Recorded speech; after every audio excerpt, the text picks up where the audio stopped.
All right, this is part 3 of our series on practice problems for chapter 5. We just have a couple more to work through. Part A. Determine the number of water molecules and the numbers of hydrogen and oxygen atoms in 3.26 grams of water. Part B. Determine the mass of 7.92 times 10 to the 19 carbon dioxide molecules. So we're combining quite a few ideas here. So this is building up in our material. So make sure that you can do each of the ideas or concepts individually before you attempt these types of problems. Strategy, we're going to be using not only molar mass, but also Avogadro's number to be able to convert from mass to molecules and back and forth. We'll use molecular formula of water, be able to determine the number of hydrogen and oxygen atoms. So for part A, we start with a mass of 3.26 grams of water.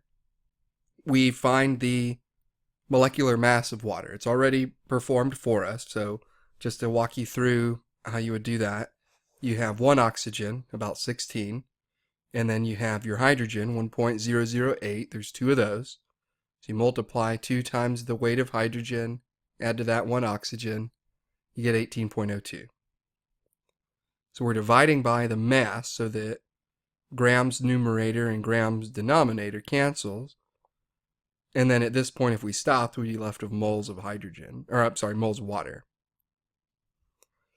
Now, we already know a way from last chapter even to be able to calculate number of individual components.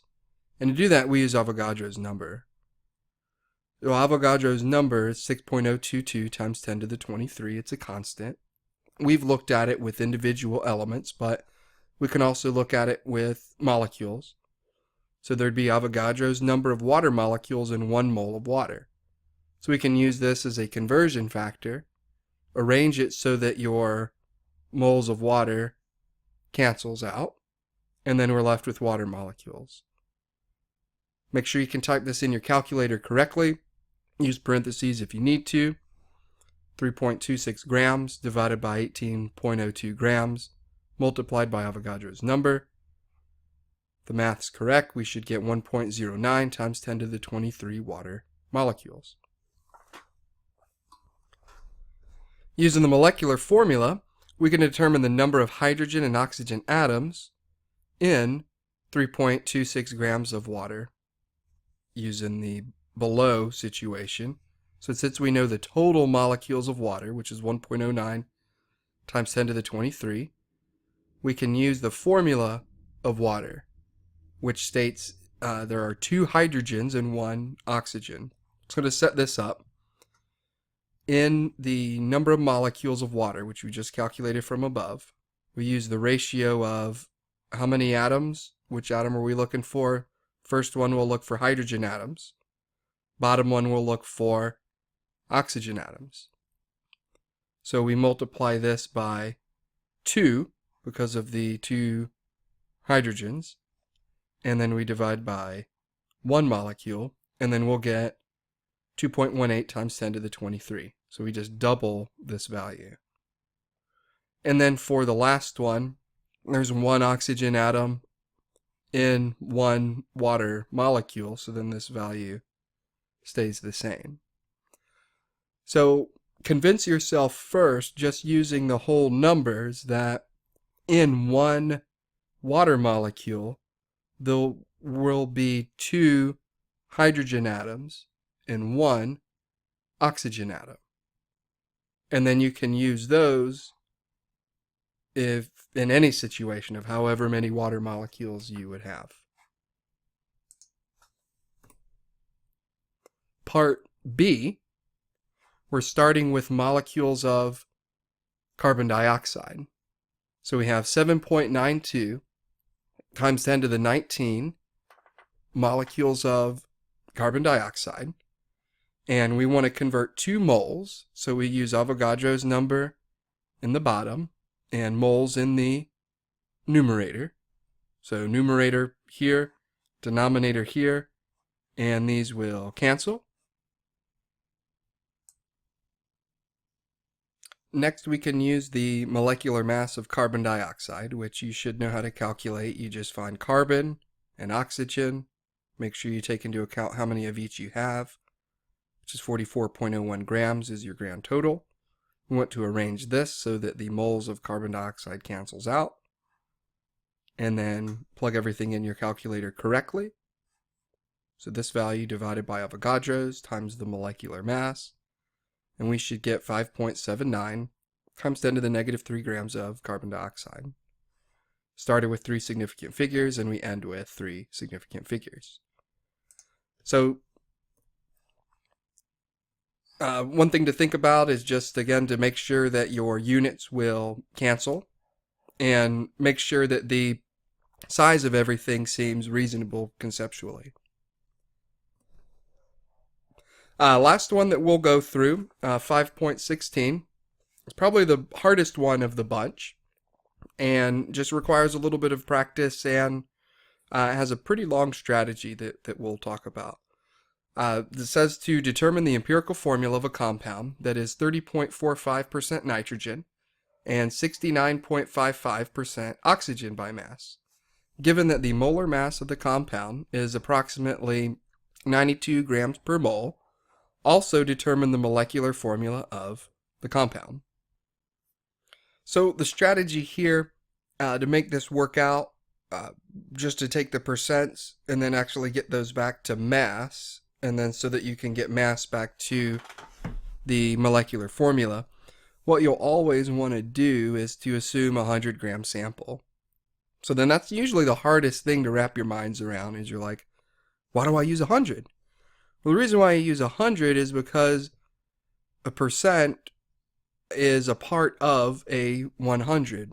So if we actually use those percents and assume a 100-gram sample, we can convert the percents to grams directly and then go from there.